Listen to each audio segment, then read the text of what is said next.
11월 21일 화요일, 오늘의 말씀은 욥기 16장 1절부터 17절까지 말씀입니다. 우리 함께 봉독하도록 하겠습니다. 욥이 대답하여 이르되 이런 말은 내가 많이 들었나니 너희는 다 재난을 주는 위로자들이로구나. 헛된 말이 어찌 끝이 있으랴. 내가 무엇에 자극을 받아 이같이 대답하는가. 나도 너희처럼 말할 수 있나니 가령 너희 마음이 내 마음 자리에 있다 하자. 나도 그럴듯한 말로 너희를 치며 너희를 향하여 머리를 흔들 수 있느니라. 그래도 입으로 너희를 강하게 하며 입술의 위로로 너희의 근심을 풀었으리라.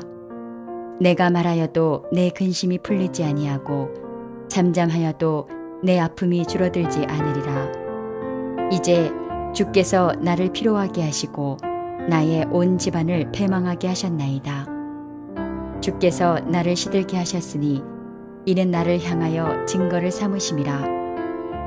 나의 파리한 모습이 일어나서 대면하여 내 앞에서 증언하리이다.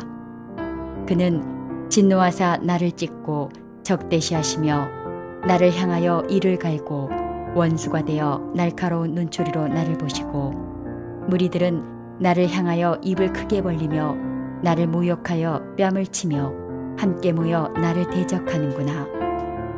하나님이 나를 악인에게 넘기시며 행악자의 손에 던지셨구나. 내가 평안하더니 그가 나를 꺾으시며 내 목을 잡아 나를 부서뜨리시며 나를 세워 관역을 삼으시고 그의 화살들이 사방에서 날아와 사정없이 나를 쏘므로 그는 내 콩팥들을 꿰뚫고 그는 내 쓸개가 땅에 흘러나오게 하시는구나. 그가 나를 치고 다시 치며 용사같이 내게 달려드시니 내가 굵은 배를 꿰매어 내 피부에 덮고 내 뿔을 티끌에 더럽혔구나. 내 얼굴은 울음으로 붉었고 내 눈꺼풀에는 죽음의 그늘이 있구나. 그러나 내 손에는 포악이 없고 나의 기도는 정결하니라. 오늘 본문은 욥이 엘리바스의 말에 반박하는 내용입니다. 먼저 욥은 1절부터 2절에 이렇게 이야기합니다. 욥이 대답하여 이르되 이런 말은 내가 많이 들었나니 너희는 다 재난을 주는 위로자들이구나. 욥이 친구들에게 이야기합니다. 너희들이 한 말은 이미 다 들었다. 너희들은 위로가 아니라 나에게 독을 주는구나. 저주를 하고 있구나라고 이야기하죠. 엘리바스와 친구들은 자신들의 말이 욥을 향한 위로라고 생각했던 것 같습니다. 하지만 아무리 바른 말이라 하더라도 이를 겪은 자를 이해하지 않고 하는 이야기는 위로가 아니라 저주가 되곤 합니다. 이전 세월호 일이 있었을 때 피해자 중에서도 교인들이 있었습니다. 그런데 그들이 들었던 말 중에 상처되는 말이 몇 개 있었는데 그중 하나가 하나님의 뜻이다. 하나님께서 이 땅 가운데 뭔가 계시하시기 위해 그 희생자를 통해 보여주신 거다라는 말이, 그 위로가 굉장히 마음이 아팠다라고 하더라고요. 물론 어떻게 보면 맞는 말일 수 있습니다. 하나님께서 이를 겪은 자와 그 가족들에게 뭔가를 나타내 보이시려고 그 고난에 거하게 하신 것일 수도 있겠죠. 하지만 그것은 당사자가 고백하고 이야기할 일이지 옆에 있는 사람이 위로의 말로 건넬 말은 아니라는 거죠. 그 일을 겪어보지도 않은 자가 어떻게 그런 이야기를 할 수 있겠어요? 마찬가지로 엘리바스와 친구들이 욥에게 전달한 말은 상대방을 잘 이해하는 좋은 위로가 아니었을 뿐더러 하나님의 뜻 또한 잘못 해석한 오류가 가득한 말이었습니다. 고통받는 자에게 전달할 말은 아니었다는 거죠. 그렇다면 우리는 어떤가요? 고통받은 자에게 어떤 말을 전달하고 있나요? 우리는 위로자인가요? 아니면 위해자인가요? 말과 행동으로 고난받는 이웃에게 오히려 부채질하고 있는 건 아닌지 우리의 말과 행실을 되돌아볼 수 있어야 합니다. 사랑으로 그들을 바라보고 하나님의 계획을 지나고 있는 이웃에게 진정한 위로를 건넬 수 있기를 바랍니다. 그렇게 우리가 위로할 때에 반대 상황에서, 만일 우리가 고통받고 있는 상황에서 우리가 그로 인해 위로를 받고 하나님의 길을 능히 뚫고 지나갈 용기를 얻게 될 것입니다. 우리가 이것을 기억하며 함께 기도했으면 좋겠습니다. 다시 본문으로 돌아와 6절에서 욥은 이렇게 이야기를 합니다. 내가 말하여도 내 근심이 풀리지 아니하고 잠잠하여도 내 아픔이 줄어들지 않으리라. 욥은 자신이 무슨 말을 해도 줄어들지 않는 고통 가운데 있다 고백합니다. 이렇게 외치고 괴로워하면 하나님께서 한 번이라도 대답해 주실 것 같았는데 여전히 침묵하고 계신 하나님이 원망스럽다는 마음이 담긴 말입니다. 이렇게 힘든데 친구들은 와가지고 사랑이 없는 답답한 말만 하고 자신의 마음이나 후벼파고 있으니 너무 고통스럽다는 것을 하나님께 말하고 있는 거죠. 또한 주님께서는 소망을 거두시고 대화에 응하지 않고 계시니 아무것도 하지 못한 채 슬퍼하고 또 슬퍼하는 게 하루의 일과일 뿐입니다. 아무리 봐도 욥에겐 어떤 희망도 느껴지지 않고 있죠. 이대로 가다가 생명을 포기하는 것은 아닌지 걱정이 될 만한 그런 상태입니다. 그래도 그중 다행인 것은 욥이 아무도 내 편을 들어주지 않고 심지어 하나님께서 응답하지 않으시는 그런 상황임에도 하나님을 놓지 않고 있다는 점입니다. 원망하고 탄식할지라도 하나님 자체를 놓지는 않고 있어요. 계속해서 기도하고 주님 이게 무슨 일입니까? 주님 나에게 어떤 일이 일어난 것입니까? 라는 질문을 계속해서 던지고 있다는 겁니다. 보통 우리가 어떤 문제가 생기고 어려운 상황에 놓이게 되면은 하나님께 원망을 하게 됩니다. 그리고는 그 상태가 악화되고 지속되면 하나님을 향한 손을 놔버리곤 하죠. 그리고는 자포자기하는 심정으로 주님과 대결을 하려고 하고 증오가 생기며 신앙의 길을 떠나게 됩니다.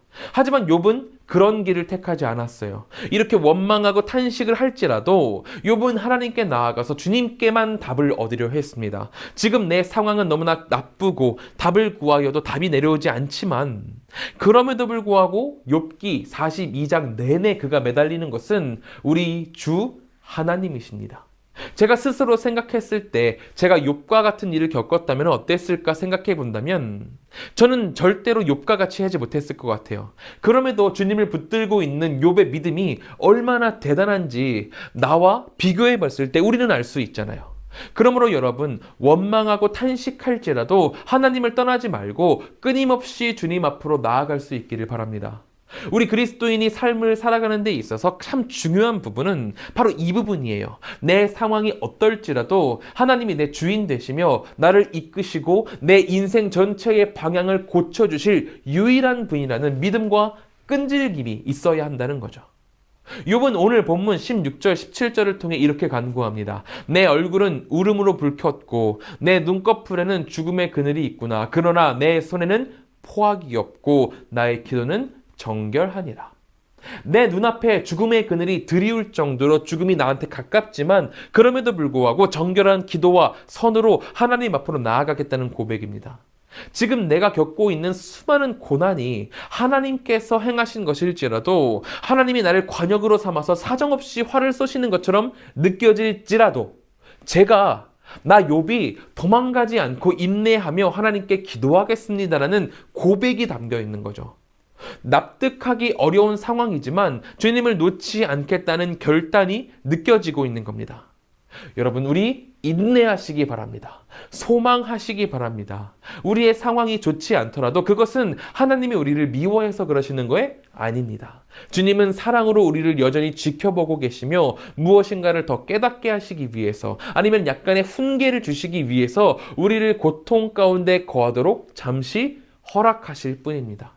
문제의 해결은 오직 주님께 있기에 이 오답 가운데에서 헤매지 마시고 세상이 말하는 그 오답들 가운데에서 헤매지 마시고 우리의 상황을 능히 해결하시고 답을 주실 수 있는 주님 앞으로 나아와 답을 얻으시기 바랍니다.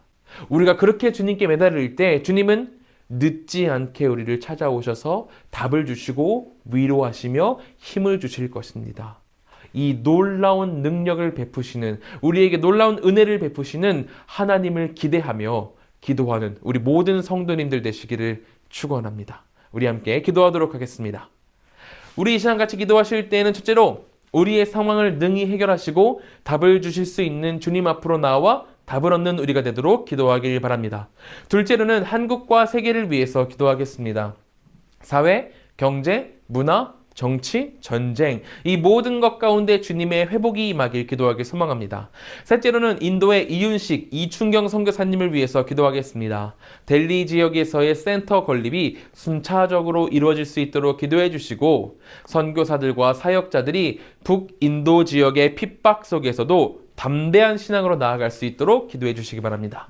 우리 함께 기도하도록 하겠습니다.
제가 기도하고 마치도록 하겠습니다. 사랑과 은혜가 충만하신 하나님, 우리 삶 가운데 수많은 어려움들이 있고 아픔들이 있습니다. 고난들이 있습니다. 그때에 오직 우리가 주님을 붙잡고 나아갈 수 있도록 인도하여 주시옵소서.